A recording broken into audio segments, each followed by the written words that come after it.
तिम्रो मायाले च्यातिरायले मनमा काम छैन तिम्रो मायाले।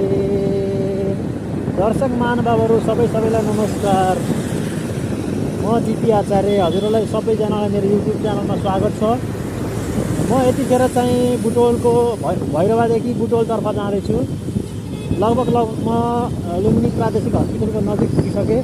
यो चाहिँ एकदम 2081 12 महिना आज 28 गतिको दिन है पानी परिरहेको छ बुटोलमा। एकदम मस्त पानी पऱ्यो। अहिले छ्याङ्ग भएको अवस्था। पानी बिहानदेखि परेको, लगभग 2 बजीसम्म पानी पऱ्यो। अहिले चाहिँ रोकिएको छ।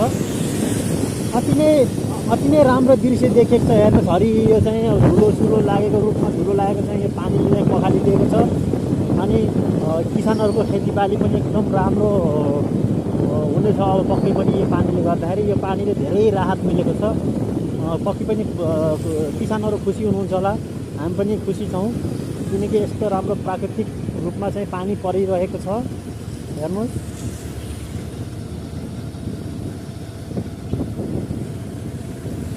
म चाहिँ एकदम प्राकृतिक प्रेमी है।